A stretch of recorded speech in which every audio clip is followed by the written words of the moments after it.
2022년 7월 11일 월요일 새벽 기도를 함께 드리겠습니다.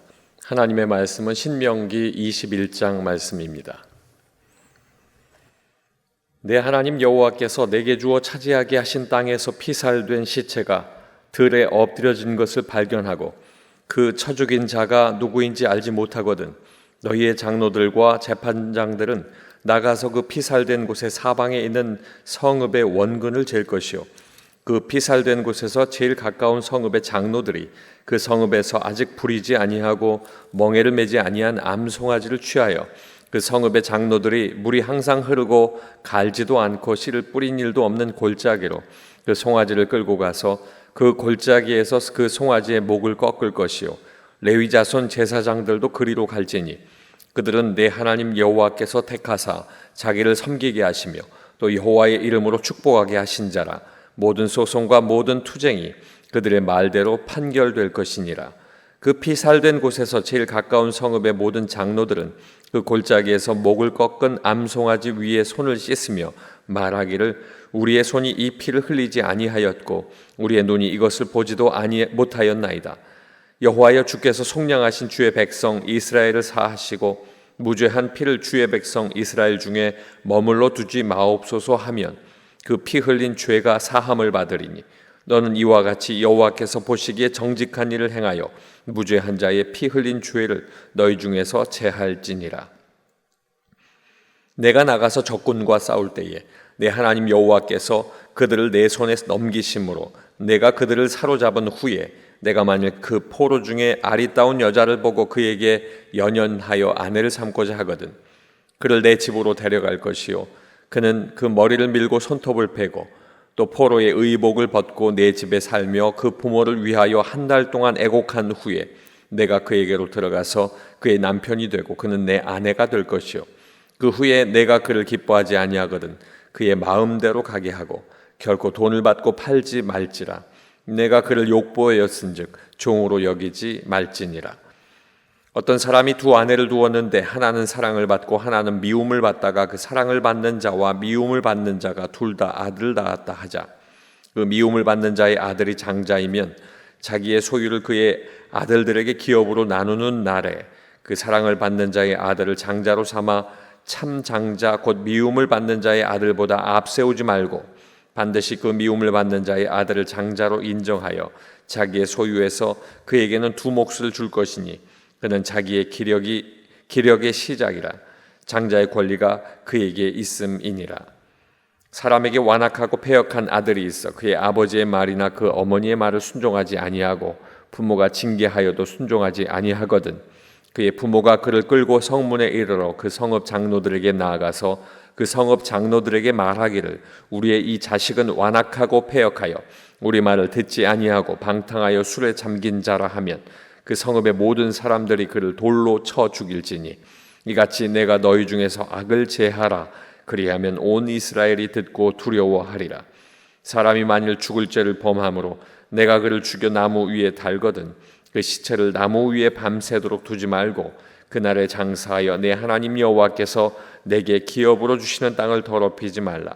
나무에 달린 자는 하나님께 저주를 받았음이니라.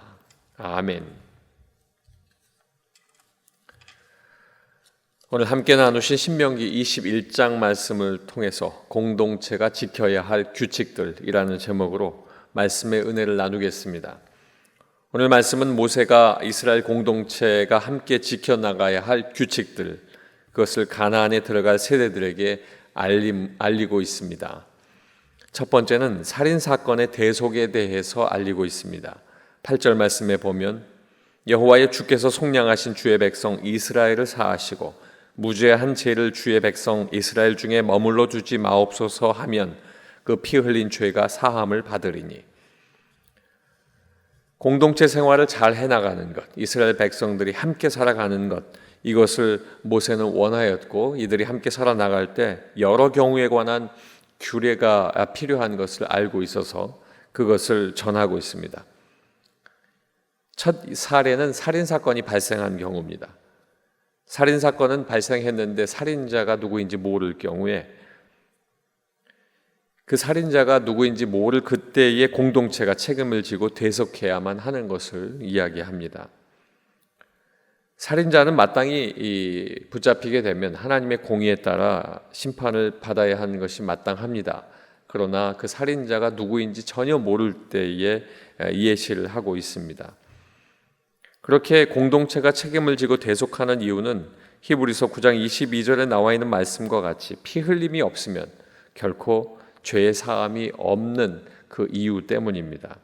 대속하기 위해서 먼저 피살된 곳에서 가까운 성읍들의 장로들을 세우고, 장로들은 아직 일하거나 멍에 매지 않은 암송아지를 택해서 물이 흐르고 경작할 수 없는, 아직 경작하지도 않았던 깊은 산골짜기로 가서 목을 꺾게 됩니다. 그 후에 장로들은 송아지 위에서 물로 손을 씻으면서 자기 성읍의 백성들과 그리고 살인과 무관한 자신들의 모든 것들을 하나님 앞에 이야기하고 그리고 기도하게 됩니다. 죽은 사람에 대한 책임이 우리에게 있지 아니합니다. 하나님의 용서와 은혜를 구하는 기도입니다. 그렇게 기도할 경우에 이제 모든 것들을 대속받게 됩니다. 암송아지는 죄가 없음에도 죄인을 대신해 죽으신 예수 그리스도의 대속하심을 예표하고 있습니다. 이 말씀 속에 나타나는 것처럼 사실 오늘날 우리 사회에 많은 범죄들이 일어나고 그 범죄들 속에는 말할 수 없는 심한 일들도 있습니다. 오늘 말씀에서 이야기하는 것은 그 범죄는 모든 사회에 책임이 있다라고 하는 것을 전제하고 있습니다. 예수 믿고 하나님 은혜 가운데 사는 우리도 그 모든 책임을 그 사람들의 잔혹함으로만 이야기하는 것이 아니라 공감해야 할 것입니다.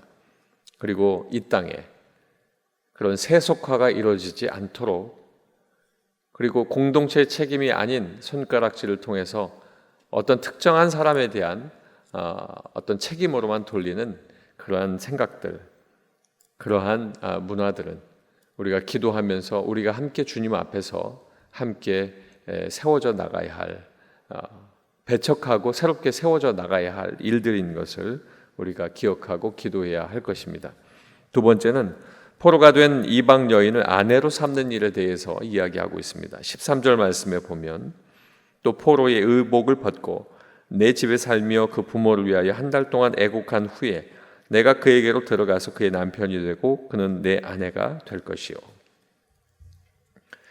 이스라엘 백성 중에 이제 전쟁이 일어나게 되고 그 전쟁 중에 포로로 잡은 이방 여인을 보았는데 어떤 사람이 그 이방 여인에 대해서 호감을 느끼고 그 여인을 아내로 삼았으면 좋겠다 할 때에 그것을 허락할 수 있는 방법을 이야기합니다. 반드시 이제 정결 예식을 치러야 되는데 그 정결 예식은 포로로 잡은 그 이방 여인을 결혼하기 전에 먼저 집으로 데려가서 머리와 손톱을 깎고 포로의 옷을 벗긴 후에 한 1개월 동안 그 포로로 잡혀온 여인의 부모를 위해서 애곡하게 됩니다.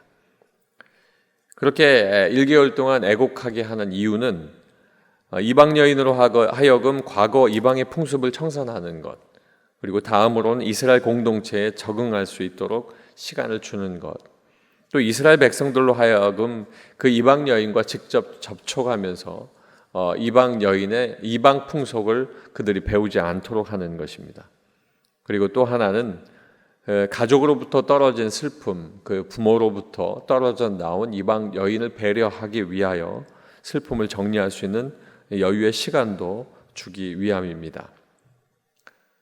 더 나아가서는 이스라엘 백성들이 성적으로 타락하지 않고 또 이방 여인이라고 해서 그 이방 여인의 인권을 무시하고 또 자신의 종처럼 여기지 않도록 그 이방 여인이 어느 날 아내로 삼았음에도 불구하고 그가 싫어졌을 때에 돈을 받고 노예로 파는 것 하지 말고 그리고 그냥 가도록 두라, 이렇게 하나님께서 말씀하십니다. 우리 모두가 하나님의 긍휼과 용서를 받았기 때문에 그 또한 그에게 종처럼 여기고, 내 아내가 되었었는데 종처럼 여기고 그의 인권을 무시하지 말라는 하나님의 배려의 말씀도 이 말씀 속에 담겨져 있습니다. 세 번째는 장자의 상속권에 대해서 말씀하고 있습니다. 17절 말씀에 보면 반드시 그 미움을 받는 자의 아들을 장자로 인정하여 자기의 소유에서 그에게는 두 몫을 줄 것이니 그는 자기의 기력의 시작이라 장자의 권리가 그에게 있음이니라. 하나님께서 세상을 만드셨을 때 한 사람이 한 사람의 아내와 만나는 것을 허락하셨고, 그럼에도 불구하고 사람들이 풍습을 만들어서 일부 다처의 여러 가지 풍습 속에 아내를 많이 두는 일들이 있었습니다. 그런데 이렇게 아내를 많이 두다 보면 그 가정에 많은 문제들이 생겨났고, 결국 이 문제 중에는 그 아내들이 낳은 자녀에 대한 상속권의 문제가 있어서 모세가 그것을 이야기하는 겁니다. 본 아내를 데리고 있었는데 같이 살던 그 아내가 미워져서 새로운 아내를 들이게 됩니다. 두 여인이 같이 임신을 하고 아기를 낳게 되는데, 미워하는 그 아내에게서 낳은 아들이 있다면 그 아들이 장자라면 미워한다고 해서 그 아내에게서 난 장자를 무시하지 말고, 또 새 아내가 장자가 아닌 차자로 아기를 낳는데 그를 더 사랑하여서 그를 장자로 삼지 말라 하는 이야기입니다. 장자임에도 불구하고 미워하기 때문에 장자가 될 수 없는 그런 못된 풍습을 따라가지 말라는 뜻입니다. 하나님께서는 이런 악습들을 막기 위해서 개인적인 감정으로 세워진 장자의 순서가 되지 않게 하라는 그 말씀을 모세를 통해서 이야기하고 있습니다. 왜냐하면 성경의 모든 탄생의 일들, 생명이 이 땅에 나오는 모든 일들은 하나님께서 그 생명의 순서대로 정하시고 이 땅에 내어놓으셨기 때문입니다. 오늘날 우리가 이 말씀을 받아들고 생각할 때에 우리의 현재의 결혼 제도와 우리의 지금의 풍습들을 생각해 보게 됩니다. 하나님께서 세우신 결혼 제도가 아닌 자신들의 생각, 그리고 자신들의 뜻, 그 뜻 안에서 하나님을 벗어나는 일들이 많이 있다는 것을 생각합니다.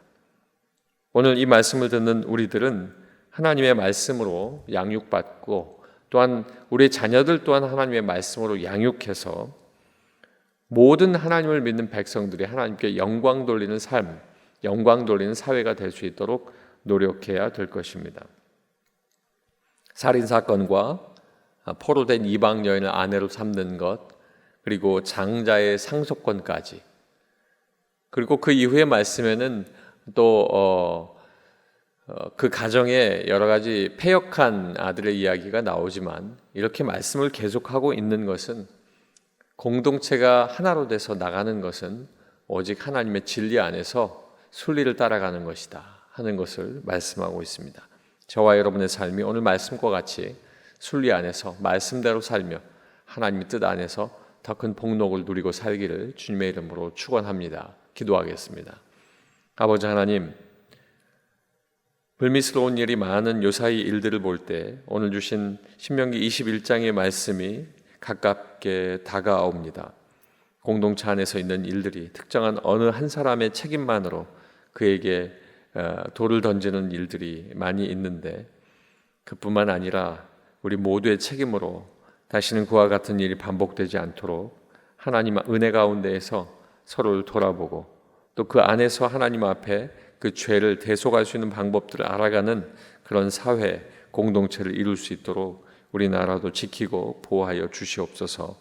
아버지 하나님, 특별히 아버지 하나님 앞에 우리가 기도할 때에 모든 것이 내가 판단하고 내가 하는 일이 아니라 하나님이 말씀하시고 하나님의 뜻 가운데 내가 따라가는 일들을 선택하고 기억하게 하셔서 우리의 삶이 하나님 앞에서 내가 먼저 앞서가는 일이 없도록 지키고 보호하여 주시옵소서.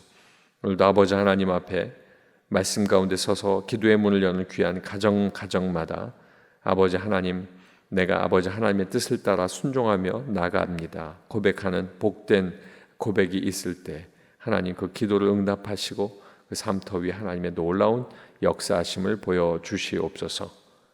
이 모든 것 주께 맡기고 주의 뜻 가운데 기도하며 은혜 받기를 간절히 소망하며 예수님 이름으로 기도하옵나이다. 아멘.